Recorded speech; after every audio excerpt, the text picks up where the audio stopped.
Welcome to Creature Guide Live Daily News. My name is Ethan. I want to hear your thoughts on the different species of animals in the comments, and let's dive into the first article. So, from Sci News, paleontologists find massive marine reptile in stomach of Triassic ichthyosaur, a new fossil of Guizhicthlyosaurus, a 5 meter or 16.4 foot long ichthyosaur that swam in Middle Triassic Ocean some 240 million years ago. So, this is definitely referring to technically the early Triassic period. I mean, this is during the first 12 million years of the Mesozoic era in general, or the time of the dinosaurs, even though at this point in the Triassic, dinosaurs likely will not evolve for probably another 2 to 3 million years. Contains the remains of the 4 meter, 13.1 foot long thalattosaur, Zymphosaurus guineensis, according to new research led by paleontologists from the University of California, Davis, and Peking University. The work could be the oldest direct evidence that Triassic marine reptiles, like ichthyosaurs previously thought to be cephalopod feeders, were apex megapredators. Okay, so yeah, this was odd. It was mentioned that a species of ichthyosaur had another ichthyosaur inside of it. I'm not exactly sure how that's possible.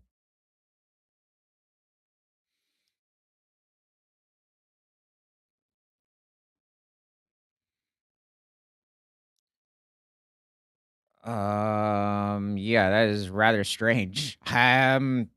Usually with different species of ichthyosaurs, like I guess that's why it ended the paragraph in that way. They're only feeding on squid-like creatures, being cephalopods, such as different species of squid, the ammonites, possibly even earlier species of octopi or octopus, different species of smaller fish. They're not known really at all for going after any larger marine reptiles, or at least maybe marine reptiles in general. Even like going after other ichthyosaur pups is like a very far stretched theory. At least that seemed to be the case for centuries. I mean, you had it where ichthyosaur fossils were being discovered back in the 1830s over in the British Isles. Then later on, different parts of Asia, Africa, North America, practically all over the world, possibly even Antarctica. But this is strange. You would think with how thin and narrow of a jaw structure these animals have. I mean, they're almost, in some cases, if you're looking at their skulls, like the osteoraptors or the unalangans of the marine reptile lineage. They're not, you would assume they're not meant for hunting larger species of animals. Prey's trunk in the predator's stomach. Wow. I mean, the fact that they were able to pinpoint that out. I mean, obviously, there's something here. Oh, okay, there are the bones intermixed in. Okay, I couldn't tell exactly for a second what I was looking at. That is, rather strange. I honestly can't still tell what I'm looking at. Like, there's a mixture of bones. Yeah, I see it, but it's still hard to look at. Yeah, it's all jumbled here. So it's okay, the Zymphosaurus, I'm assuming what was consumed.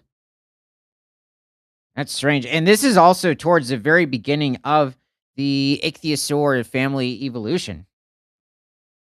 Like, they were some of the earliest sauropterygians to have evolved in the ocean, and it seems that we have evidence of somewhere between 248 to 250 million years ago for the animals already existing in the ocean. So, possibly, um, hold on a second. The ichthyosaurs were a group of marine reptiles that appeared in the oceans after the Permian mass extinction about 250 million years ago.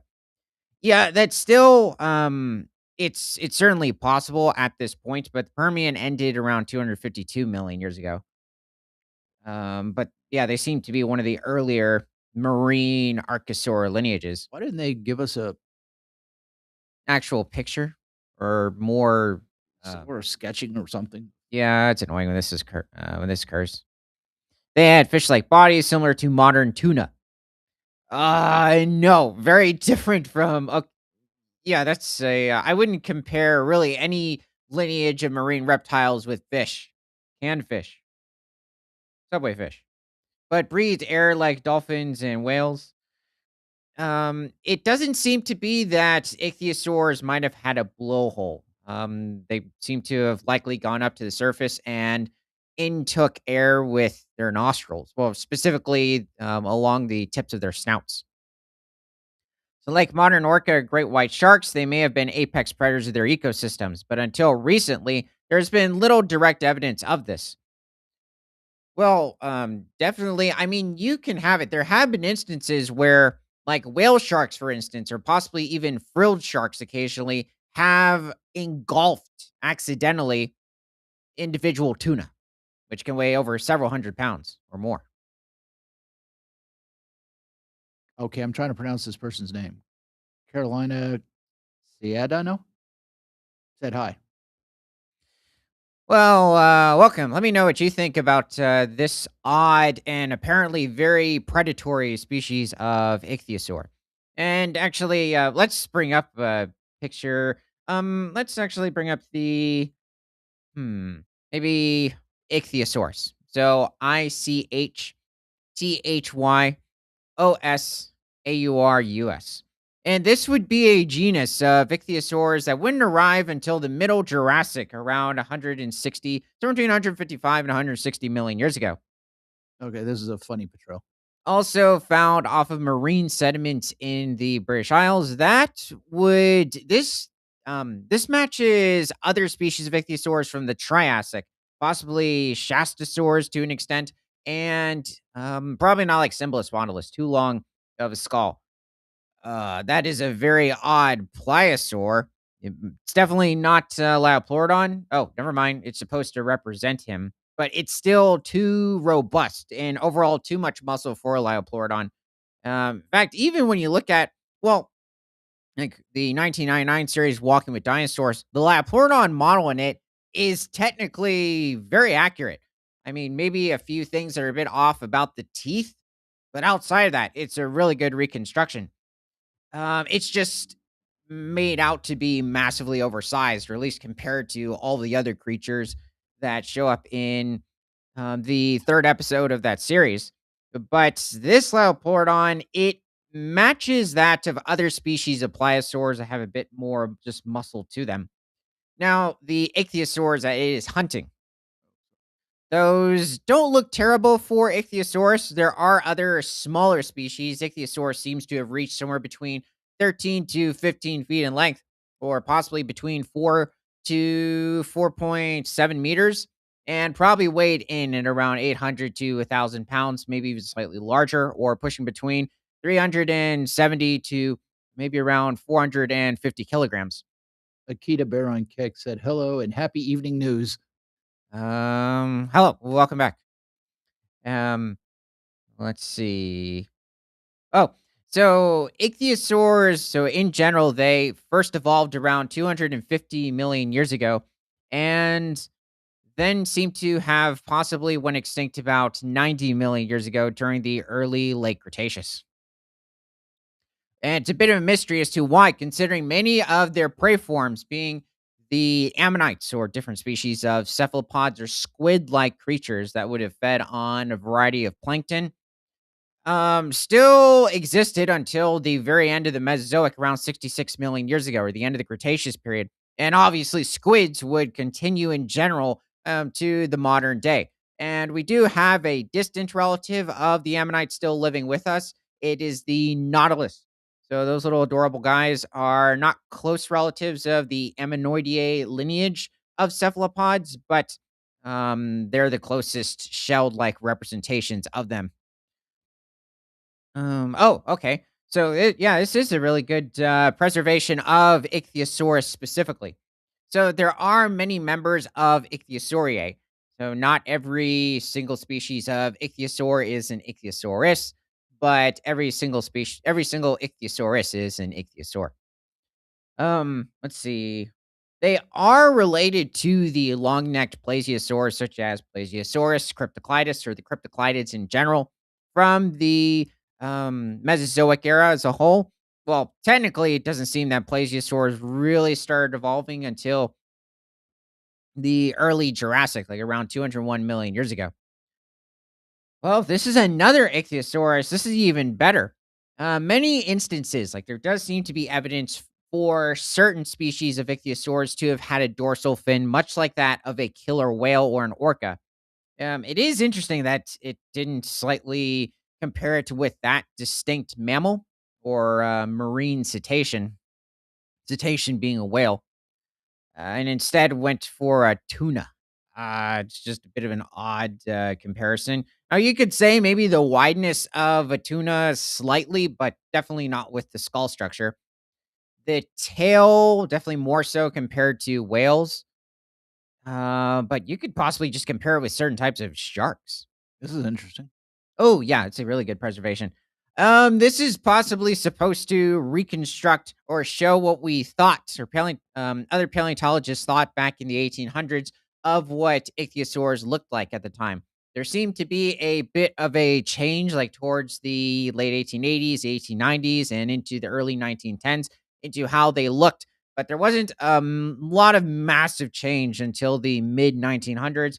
We also started finding many more varieties of ichthyosaurs, but they were already well known within the paleo community back in the 1830s and the 1840s, at least when it came to marine reptiles. But also at the time, it was theorized that these animals would come to land to lay their eggs and that they would have had the ability to support their weight on land. And from further analyses over the decades, it doesn't seem to be that ichthyosaurs in general, whether it's a small species reaching like barely 7 to 8 feet in length or a little over 2.4 meters, to the large 80-foot long behemoths or reaching over 30 meters, would have been able to do so. Okay, we can go back to the article. But what's strange is that these animals are only known for eating squid, and supposedly there's a preservation. That's actually a really good picture.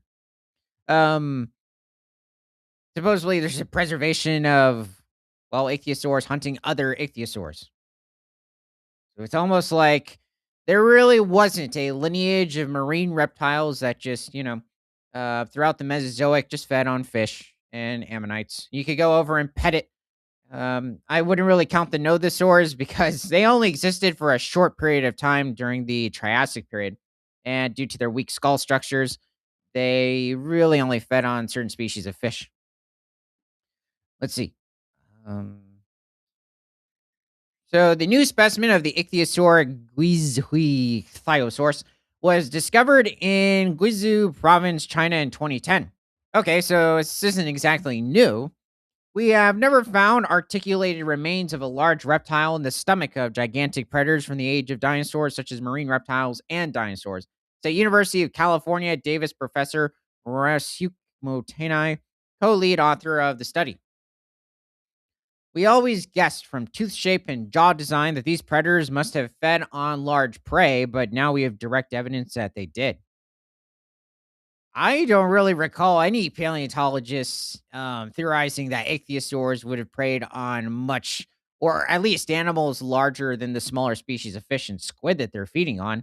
Maybe there were certain ichthyosaurs that might have ventured deeper into the ocean, like sperm whales or curvier beaked whales do today. Except I'm not exactly sure what curvier beaked whales eat. In fact, I don't even know if any scientists do in general. Um, but sperm whales just, they're feeding on giant squid. Did certain ichthyosaurs do as feed on it as well? Guizhuithiosaurus was almost 5 meters long, or pushing around 16 feet, while its prey was about 4 meters long, or 13 feet. Although thalattosaurs had skinnier bodies than ichthyosaurs. I believe the thalattosaurs, they're either a very closely related branch to the ichthyosaurs, or they're just a very extended lineage of the ichthyosaurs, marine reptile lineage in general. So I think that's a bit of an odd statement. The new specimen represents the oldest direct record of megafaunal. That's odd. That's only usually used during the Ice Age. It refers to larger species of animals, though I haven't really seen it mentioned for large marine animals, usually terrestrial or animals that live primarily on land. Uh, Oldest direct record of megafaunal predation by marine tetrapods, and also sets the record for the largest prey size of Mesozoic marine reptiles at 4 meters or 13 feet. Yeah, which is larger than the previous record of 2.5 meters or 8.2 feet. It definitely shows that many of these different lineages of, I'm not just going to say marine reptiles, but different lineages of dinosaurs, like the Spinosaurs, for instance. Maybe it makes you wonder about the Unalengans or the Ostroraptor creatures later into the Cretaceous period. But who else? The Coelophysids or the earlier Neotheropods. That just because they had very thin snouts does not necessarily mean that they couldn't go after much larger prey. Now, maybe something about being in the water, maybe there's less pressure on the snout when attacking, but I would still assume there's a lot of pressure from the animal struggling. Maybe even the water helps increase that pressure. So I find this very surprising, which is larger than the previous record of 2.5 meters or 8.2 feet. That is first of all, I don't know what type of predation this is referring to, even for the Triassic as a whole, because you don't really see the long skulled, massive pliosaurs like Predator X, Liopleurodon pop up until the mid Jurassic. And there were certain long necked plesiosaurs in the early Jurassic with extremely large skulls that seem to have been able to hunt different species of ichthyosaurs or even other plesiosaurs of the time. It's just shocking. Our ichthyosaur's stomach contents weren't etched by stomach acid, so it must have died quite soon after ingesting this food item. At first, we just didn't believe it, but after spending several years visiting the dig site and looking at the same specimens, we finally were able to swallow what we were seeing. We now have a really solid articulated fossil in the stomach of a marine reptile for the first time. Before, we guessed that they must have eaten these big things, but now we can say for sure that they did eat large animals. This also suggests that megapredation was probably more common than we previously thought. Who I mean, beheaded him? um, I'm guessing that possibly that ichthyosaur had the ability to chomp it off. I mean, they No, had. who beheaded him? Oh, well, huh. Uh, Hmm. Yeah, that's a good question. I mean, this has happened with other fossils, and simply the sediment decided to separate the skull, but keep intact the rest of the body. I mean, it's all well preserved. That's just, yeah, a bit odd. Okay, so it is directly in the center. Oh, it looks like a tumor or something to an extent, or a massive, just I wouldn't say bruise, but massive extension. Maybe he's simply swallowed more than he could digest. I mean, it's still a fantastic find. There's like even a stingray that decided to die with him.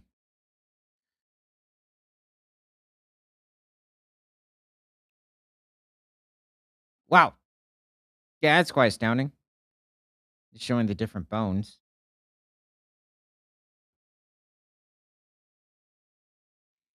So, Gui's last meal appears to be the middle section of Zymphusaurus zinguiensis from its front to back limbs. And that is where all the best morsels would be. The predator had grasping teeth, yet swallowed the body trunk in one to several pieces. Predators that feed on large animals are often assumed to have large teeth adapted for slicing up prey. Gui's Huichthyosaurus had relatively small, peg like teeth, which were thought to be adapted for grasping soft prey, such as the squid like animals abundant in the oceans at the time. Interestingly, a fossil of what appears to be the tail section of Zymphusaurus zingiensis was found nearby. Yeah, so he just apparently didn't want the tail. Um, Maybe it was crunchy. It's clear that you don't need slicing teeth to be a mega predator. Well, okay. I think what the paleontologist is probably trying to state is that you don't need the large slicing teeth of the pliosaurs at that time, or at least the size of different species of carnivorous dinosaurs on land. But it still had, well, first of all, there weren't any at this point, but I mean later into the Mesozoic. It still had teeth that were sharp enough to slice it into just large steak-sized chunks or massive sashimi. Wait, it's a reptile. Mm, I don't know. Maybe like I a have no idea what that would be called. maybe like deskin a saltwater crocodile, and then that would be more of like an ichthyosaur texture. I'm just guessing. It would be like a fatty saltwater crocodile. Maybe alligator would be better. Quiz probably used its teeth to grip the prey. Yeah, I would assume so. Perhaps breaking the spine with the force of its bite. That's just insane. Then ripped or tore the prey apart. Mm, okay, those last two are definitely surprising. Modern apex predators such as orca, leopard seals. Oh, yeah, can't leave them out. And crocodiles use a similar strategy, except crocodiles will do the death roll. And also, you might have it where several at on one specific carcass or creature will rip apart limbs or just chunks. Orcas don't do the death roll, but they will do a similar thing. Leopard seals, they might also just I'm trying to think of, like, any footage with, penguins or just descriptions of the attack. I think it's very similar to orcas. Though sometimes orcas eat them. While the scientists now know that Guizhouichthyosaurus could eat animals as large as the thalattosaur, they don't know if it killed this individual or simply scavenged it. Oh, I mean, still though, I mean, the fact that it was able to consume this creature is still astounding. Nobody was there filming it. Well, I mean, you can still have well, I think the only way that we would be able to identify whether or not it truly killed this thalattosaur is if we had well, let me rephrase that. If it was hunting the thalattosaur, is if there were bite marks on the thalattosaur and they had healed. Then all of a sudden we literally have evidence for ichthyosaur predation on other ichthyosaurs. However, there is reason to believe this was not a case of scavenging. Modern marine decomposition studies suggest that it left to decay. The thalattosaur's limbs would disintegrate and detach before the tail. Instead, we found the opposite in these fossils. Well, this was definitely odd, still a mystery. It was really sounding like at first that we kind of had evidence for the Guizhouichthyosaurus killing the thalattosaur. So this might make sense, especially for the thin jaw structure. Okay, well, we're going to head forward in time a little bit. Well, actually, a major portion of prehistoric time to the Cenozoic era, but not the present. From Sci News, giant Miocene Caiman preyed on ground sloths. Wow, well, this is not something that you hear about every day. Purosaurus, a top predator that lived in the wetlands of Proto-Amazonia between 6 and 13 million years ago, the Miocene epoch, hunted not only aquatic animals but also land-dwelling creatures like ground sloths, according to a paper published this week in the journal Biology Letters. I think in many cases, when people think of the ground sloths, they really only have the Ice Age or the Pleistocene come to their mind. And in reality, you had it where the ground sloths were already existing back in the early Miocene over 21 million years ago. Now, at that point, they weren't necessarily they were much larger than today's tree sloths, but they still hadn't reached the immense sizes of different species that would arrive come the late Pliocene and the early Pleistocene. So at least like 2 to 3 million years ago. Purosaurus seems to be one of the largest species of pseudosuchians or crocodilomorphs to exist, at least during the both the Mesozoic and the Cenozoic era, but it seems to be the largest of the Cenozoic, possibly pushing around maybe 30 feet in length or around 9 meters, and probably weighed some around 4 to 5 tons.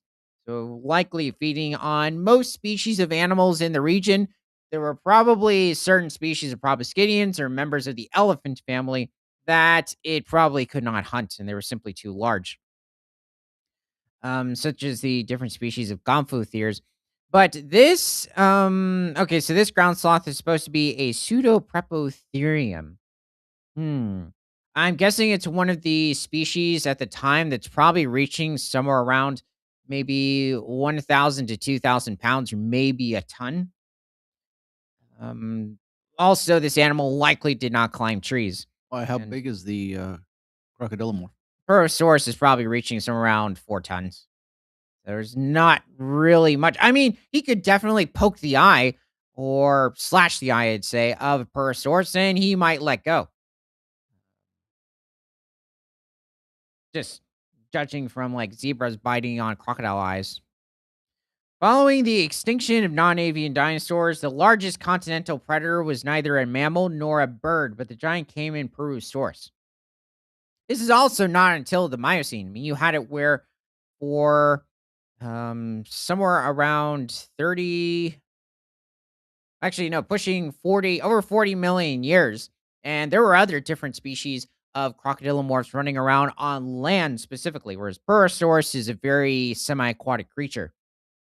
You also had larger or already large species of carnivorous mammals occurring back in the late Paleocene epoch over 58 million years ago.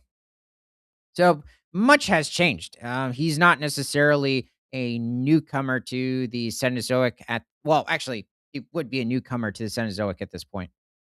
This carnivorous animal inhabited South America during the Middle and Late Miocene when a system of wetlands flourished in northwestern Amazonia. Herbivores exceeded 10 meters or 33 feet. I think that might be a bit of an exaggeration. Maybe like a large individual. And a broad, massive skull and robust jaws with conical and blunt teeth. Oh, yeah, that is something that's very interesting about Purosaurus. Let's actually bring up a skull of him. I mean, Purosaurus in general. Purssaur.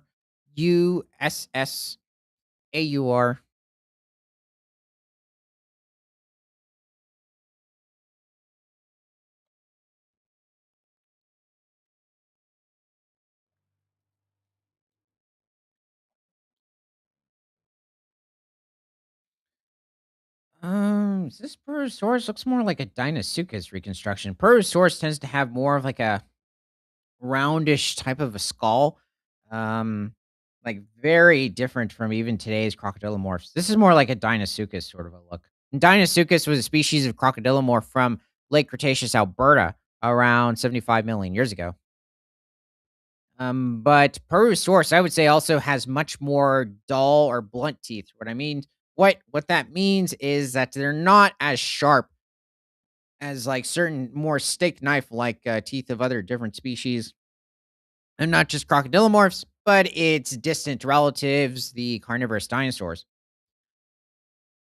Well, interesting. Actually, looking at this specimen, um, it actually has like sharper teeth compared to certain other skulls. That seems to be another crocodilomorph. In fact, it could be like some sort of close relative, of the alligator.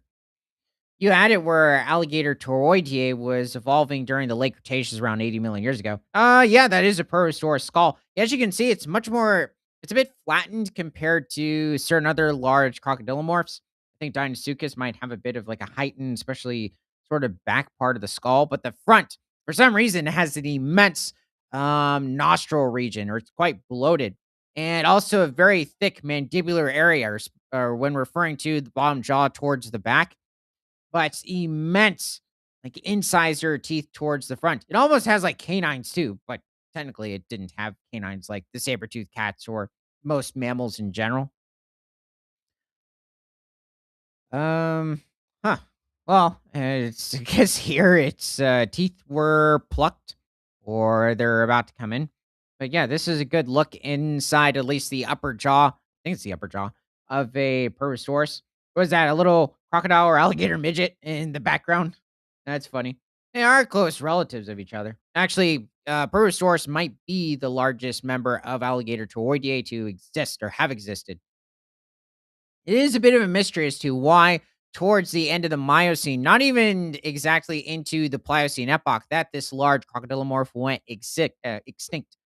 Was it possibly that maybe certain cooler temperatures wiped it out? Certain types of prey sources that it was relying on? But it's an odd one considering the large herbivores in some cases actually increased in size. So there would be more food in some cases. JSC Bara says hi. Well, hello, and let me know what you think about this immense species of crocodilomorph. Let's see. This is, I think, possibly a bit closer when it comes to certain skulls, at least in the teeth arrangement, but still at least towards the bottom. Not exactly doll shaped. Yeah, that's the funny thing about this guy. He's always reconstructed as being like this very, um, how would I say it? I wouldn't call him too lean. He, um, he definitely doesn't really care about definition very much. So he's just a bit of a wide sort of crocodilomorph. He almost looks friendly, but in reality, he'd eat about anything. Even possibly like similar to the alligators of today, would probably feed on different species of fruit occasionally. It's also interesting how the nostrils are placed. I mean, it's definitely different compared to crocodilomorphs of today, considering um, his skull shape. You have it where there's that little nub towards, well, I might be mistaking that for a garrow or even a freshwater crocodile over in Australia. Trying to think of what species of crocodilomorph today he might resemble the most. Yeah, probably just the alligator or certain species of caimans in general. I think many, when they think of caimans, they tend to assume like they're thinking of the larger species reaching like around 15 feet or slightly more. This is a Um, little blurred. Maybe somewhere around 4.8 to over 5 meters. Oh yeah. Oh wait, this can't be him. That's not. I think that's an older relative of the later Toxodon species. So this is a group of mostly terrestrial, but they could be semi-aquatic too, like hippos almost. Or you can maybe even say greater one-horn rhinos. Yeah. That existed from the Miocene into the Pleistocene epoch. And certain species could reach somewhere around 2 to 3 tons. So they were one of the larger species of herbivores or groups of herbivores in the region. I think some also that are maybe somewhat familiar with the larger wombats of Ice Age Australia, such as the diprotodontids, might confuse them with those creatures, but they are very different. First of all, the diprotodontids were marsupials, just like kangaroos or ground dwelling kangaroos, tree kangaroos, possums. These animals were placentals, just like rhinos, elephants, wolves, people. It's funny. I didn't see that heron, or I don't think it's a heron. That's some other bird. But yeah, I don't think there's too much that this creature could do. But besides that, yeah, it's just funny when it comes to his skull structure. The Purosaurus, in many cases, at least in different recent reconstructions, doesn't have a it doesn't have a very like intimidating sort of a look to it. It's almost like somebody like gave a sperm whale extra like armor and like a truly formidable skull, whereas sperm whales have pretty lightly built skulls and they're not meant for really crushing bone. That's why they hunt squids. They came into contact with the whales of around the late Miocene epoch and into like right before the ice age would start. They wouldn't stand a chance considering those whales, like the giant toothed whales that I'm thinking of, could easily, well, could efficiently break their skull. This could be maybe a younger Purosaurus, or it's a close relative, but just a smaller species. There were capybara, though I think this is supposed to be a different animal because even capybara back in the Ice Age were larger than today's, but they didn't exactly have like any long tails like this creature. I'm trying to think who he could be. It's some large mammal from Miocene South America, but capybaras could reach somewhere between like 200 to 400 pounds back in the Ice Age. Actually, possibly even larger, but somewhere between like 90 to a little over 180 kilograms. It's a mystery as to who this is. He has a very capybara like skull structure. And even when it comes to his core, his feet somewhat. It's probably some herbivore from the region. Yeah, but it is a mystery with this crocodilomorph. I mean, I think it's a good sketch. He looks very modern alligator like, however. I would say even less so compared to like a caiman. Urosaurus in reality also doesn't really look much like a caiman. He's a funny guy though, unless that happens. Why does that head look like he's getting a massage? Yeah, it does. It's like he finds it kind of gives that soothing, Acupuncture. yeah, yeah, in reality, He just ate. yeah, I He has a probably big did. smile.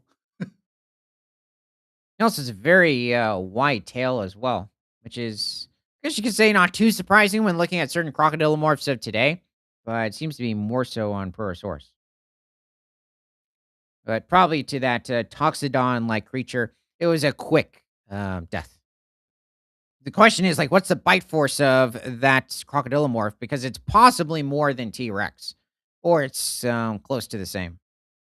So the carnivorous animal I think I already said that. In October 2004, Dr. Francois Puajos of the Instituto Argentino de Neurología and colleagues discovered Miocene epoch bone beds near Quito City in Peru.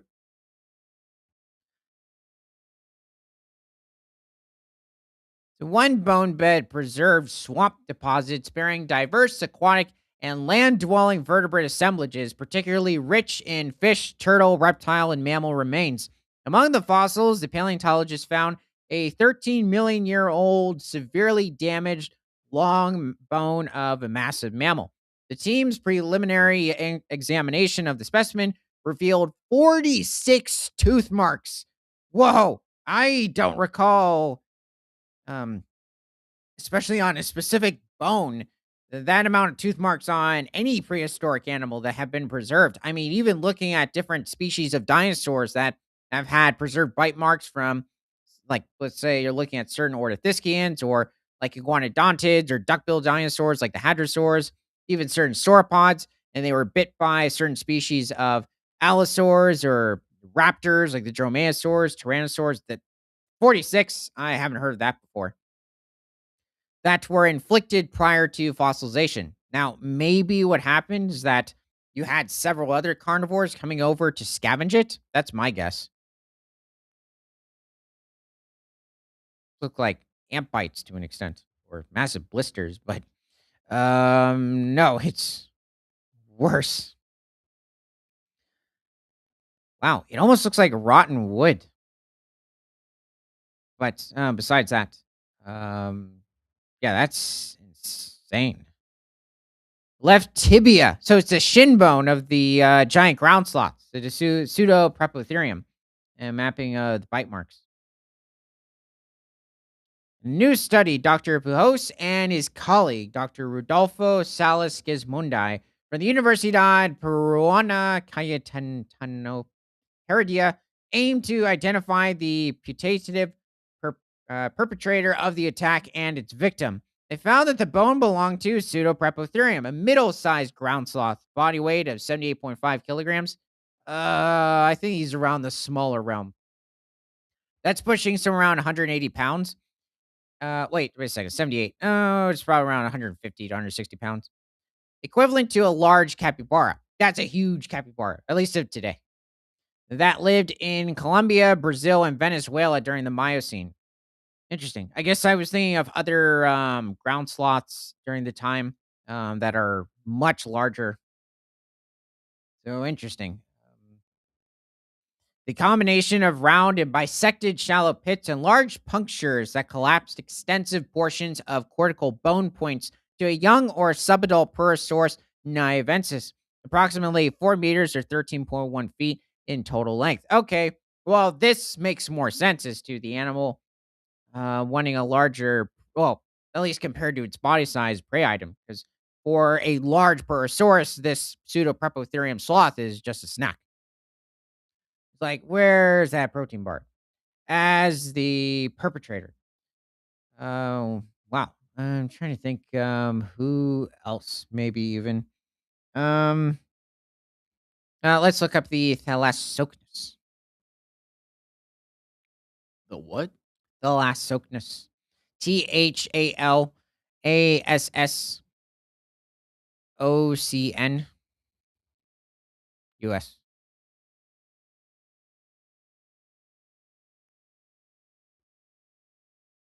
Uh,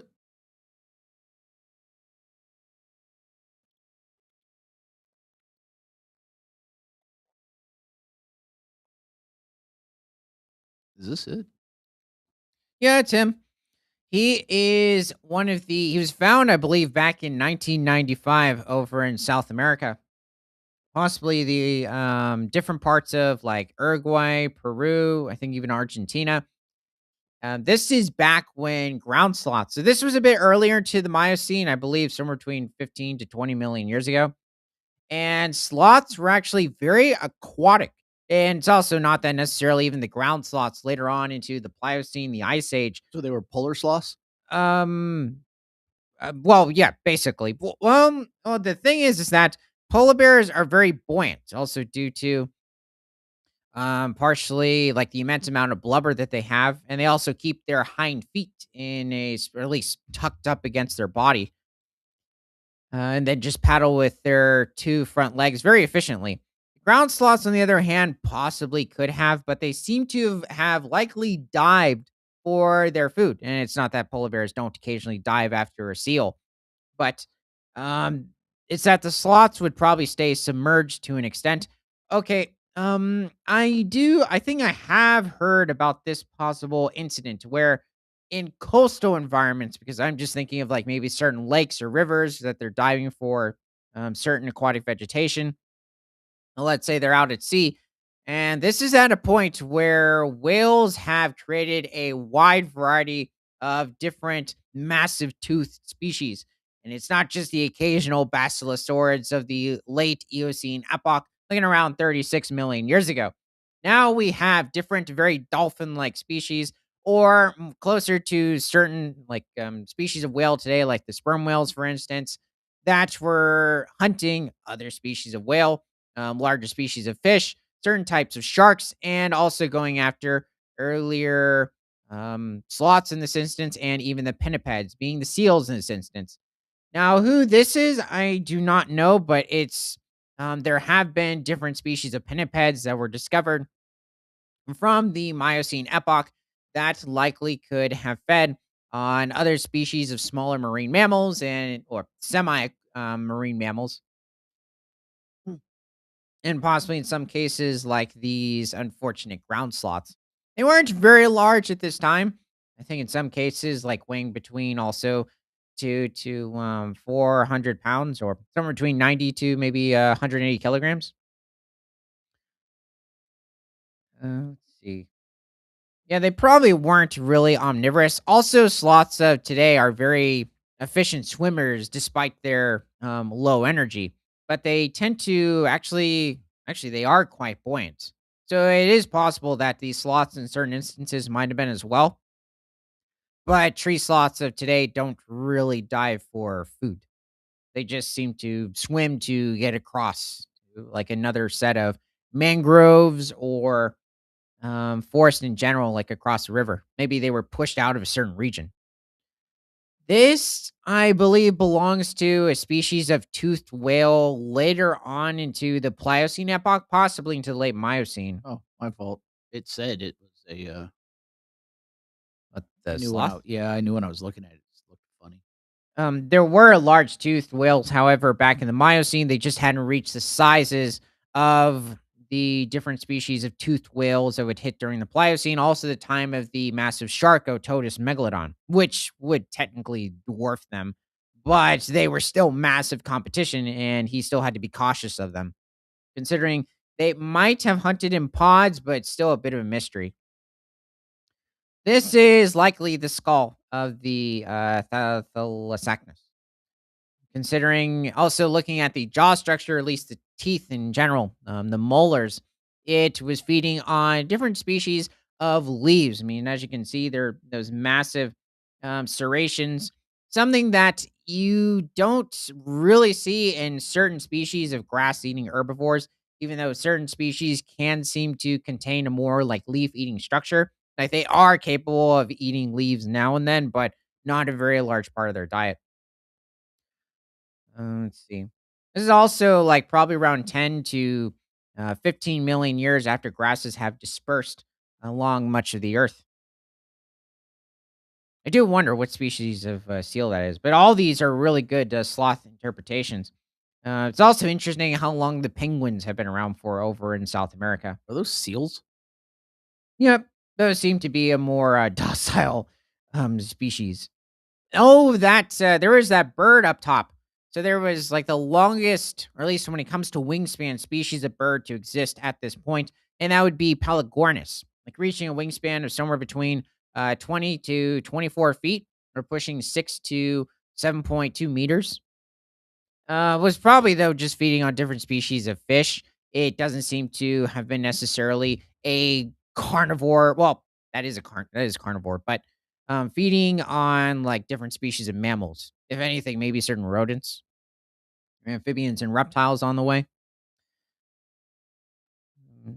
Okay, so the pattern of tooth marks suggests that I already said that. Discovery from the Peruvian Amazonian provides an unusual snapshot of the dietary preferences of Peru's source. It also reveals that prior to reaching its giant size, young individuals might have fed upon terrestrial mammals of about the size of a capybara. Well, there was also evidence, I think it was a more recent discovery, of Perusaurus hunting the terror birds a little later on into the Miocene epoch, which you had certain species that could reach over 10 to 11 feet in height, or around 3 to 3.2 meters. And they're also quite carnivorous, but not really a match for Perusaurus, or at least if they didn't see it ahead of time.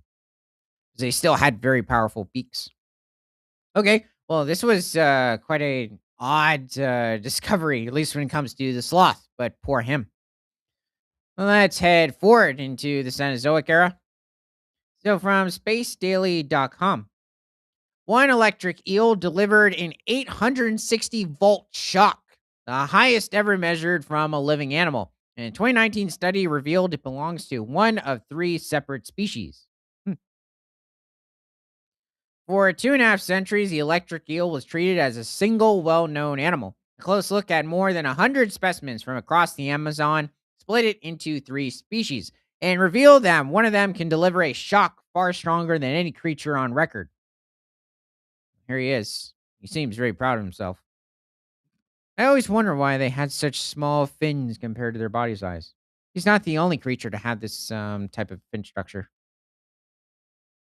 So for 20 years, the electric eel was a settled question. Ever since Carl Linnaeus, the Swedish scientist who came up with the taxonomic tree of life, cataloged it in the 18th century. This I didn't know, however. Back in the 1700s, science recognized exactly one species, Electrophorus electricus, famous for delivering a jolt strong enough to knock down a horse. Oh, whoa. I didn't know that. I thought maybe enough for possibly a person, but that's quite shocking.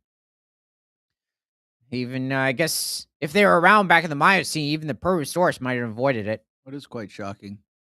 Took down a horse. Yeah, like literally, totally. In 2019, a team led by the biologist C. David De Santana took that settled question apart. Yeah, I guess there's not really much that can eat it. It would literally take out any caiman in the region. Next thing you know, you have um, tenderized caiman. Working through 107 eel specimens collected across what the researchers call Greater Amazonia, the team found that the familiar electric eel is not one animal but three distinct species, two of them new to science. And when they measured the electric output of one of those new species in the field, they recorded a discharge of 860 volts, as well above the roughly 650 volts that had previously been the highest figure cited for an electric eel. Wow. It's like you even wonder, is the eel even trying? And it's just putting out a certain amount of electric shock. And it makes the animal the strongest living generator of electricity known to science. Actually, I think I wondered at one point if you could just use like an electric eel. I mean, obviously it would need its own large area, um, with proper filtration and aquatic vegetation, but you could Power use your it. house. Yeah. It's like, well, here, it's green energy. Yeah, but it's not animal. It's not good. It's not humane animal welfare. Like, well, I tried. The clue that something was being missed was hiding in plain sight. Electric eels are enormous, sometimes more than 2 meters long, or it's around 6.6 feet. Well, they do use the zombies in the Walking Dead, Dead City, now to power things. Wonder how that would, They're sticking them in some kinda container and they're emitting something. I don't remember what it is. well, I guess because they're Methane or something to power their city? huh, I just wonder specifically something about their carcasses or,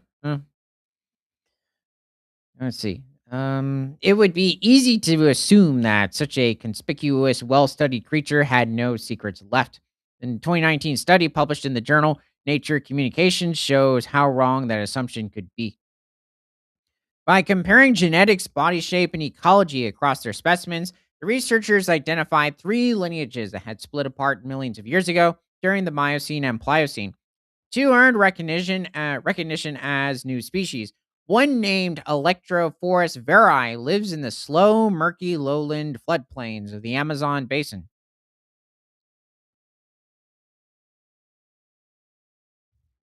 Kita Bear on Kick said, "Is it safe to eat an eel?" Yeah, specifically the electric eel, I don't know. I'm actually really curious myself. Not while it's alive. Yeah, obviously not. Otherwise, you'd be It's a delicacy. You get shocked every time you take a bite. yeah. Trying to think of who specifically. Oh yeah, I think it was Garfield that got hit by one. Um, the other named Electrophorus volti lives in the faster, clearer highland waters that drain the ancient rock of the Brazilian Shield. The name is not an accident. Volti honors Alessandro Volta, the Italian physicist who built the first true battery in 1800. Volta's pile of stacked metal discs was inspired in part by the electric organs of fish like the eel. And the study's authors note that electric eels helped inspire the design of his battery. Interesting. I guess that makes sense. Just a lot of Italian immigration to Brazil. So interesting. 2 centuries later, the strongest known electric fish carries his name. Oh, his last name's Volta and or I don't know.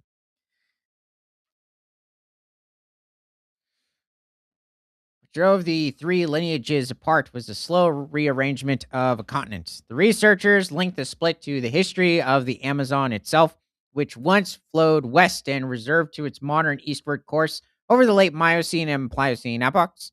As the river carved its present floodplain across the middle of the continent, it raised a barrier of warm, mineral rich lowland water. That barrier divided the cooler highlands of the Guiana Shield to the north from the Brazilian Shield to the south. Eel populations on either side were cut off and drifted apart until the highland E. volti and lowland E. veri were no longer the same animal. The team dates the separation of E. volti from its northern relative to roughly 3.6 million years ago. Wow, they've been around for a while. It's actually quite a split off, at least for a freshwater species, fish. The body built like a battery. An electric eel is, in a sense, a swimming battery. Most of its long body is given over to electric organs packed with thousands of disc shaped cells called electrocytes, stacked in series the way Volta stacked his metal plates. Each cell produces only a small voltage, lined up by the thousand and fired at once. They add up. This is how an eel turns a faint biological signal into a discharge that can stun prey or repel a predator.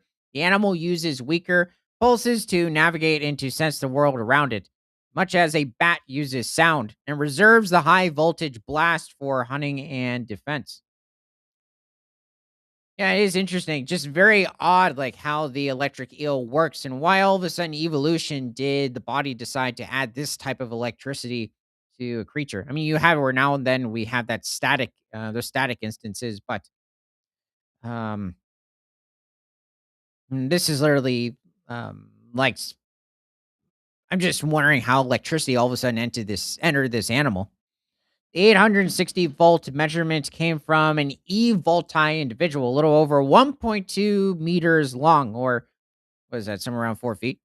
The researchers also suggested a reason the highland species might pack a stronger punch. It's clear mineral poor mountain waters conduct electricity poorly, and the team has proposed that a higher voltage could help a shock travel through water that resists it. That part remains a hypothesis rather than a proven fact, but the habitat difference itself is well documented. The Highland Shield stream's avoltaic halls home are markedly lower in conductivity than the lowland rivers of its cousin. I actually would think that maybe it wouldn't put out a lot of electricity because maybe they're closer to each other in that type of an environment. And then if it's in a river where there's more, what is it? Oh, so if it's, I guess, in a high mineral water system and that's able to conduct electricity at a lot better or higher rate, then you would also have eels in turn have more or higher electricity rates, hmm, voltage rates. It is worth slowing down on that headline figure because a single dramatic number is exactly the kind of thing that gets stretched in the retelling. The 860 volts is real and is a record, but is one measurement from one fish. In the language of the paper, the sample size for that reading was a single individual. Voltage in electric eels rises with body size and varies with the animal's condition and the circumstances of the discharge. I really also think, I mean, since we're looking at these different regions where they're existing, it's going to have a massive effect on the animal, where specifically what part of the watershed is it living in. So 860 volts is best understood as the highest value yet recorded, not as a fixed rating that every member of the species hits on demand. The honest claim, and the one the researchers make, is that this is the strongest discharge ever measured from a living organism, comfortably above the previous figure. So it is also worth knowing where the old number came from. The roughly 650 volt that stood as the benchmark for generations traces back to much older sources, the kind of figure repeated in encyclopedias and histories of electric fishes rather than freshly measured in the wild. Part of what the 2019 team did was simply go back to living animals in their own rivers with modern instruments and check. The record fell not because the eels changed, but because someone finally looked again. Okay, so it's just being a little repetitive. Is there anything else?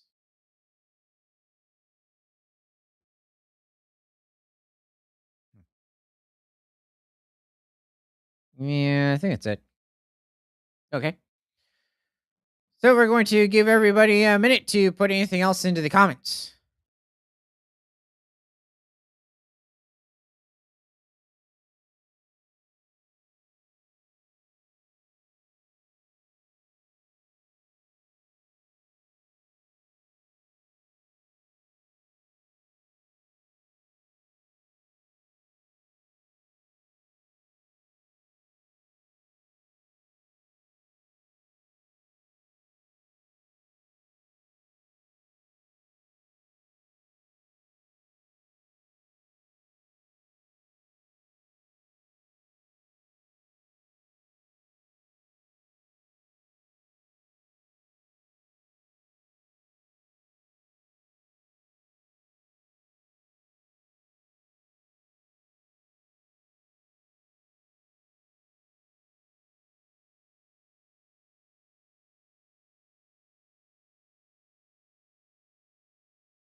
Okay, Akita Bear on Kick said, "How many different species of the giant sloth existed?" It seems to be that we have found over 80 different species of, actually, no, pushing over somewhere between 200 to 300 different species of ground sloths. Like ranging from 3 to 4 foot individuals, or pushing around like 1 to 1.2 meters, and not weighing much more than maybe 3 or 4 pounds in some. Oh, okay, No, that it's a might be. giant ground sloth. Well, they're put into that category, however. Like, despite not being the giants, they still belong to the same specific family of sloths. that the later enormous species from the Ice Age or the Pleistocene epoch belong to, like Aramitherium and Megatherium. Um, but it is quite surprising considering I think just many people, they only think of one or really one, I guess, species of sloth if referring to a large size, and then the medium sized species being megalonyx or what we just call Sid. And in reality, I mean, you had it for over 22 million years, these animals existing on the earth and throughout at least all of North and South America and possibly even to Asia at one point. But also like different 10 and 20-pound individuals. But it seems to be, I mean, it is interesting in many cases, they're more numerous than the different species of proboscideans or the elephant family, rhinocerodids to a certain extent, or the different members of the rhinoceros family. And I'm trying to think of another herbivorous lineage, possibly even, well, yeah, I mean, you could stick in even like horses, camels onto there. I wouldn't say antelope. That might be too far. Okay, well, thanks for joining. And from prehistoric to present, my name is Ethan. This is Creature Guy Live Daily News. Happy International Early Triassic Ichthyosaur Day. And remember that nothing is better than all animals all the time.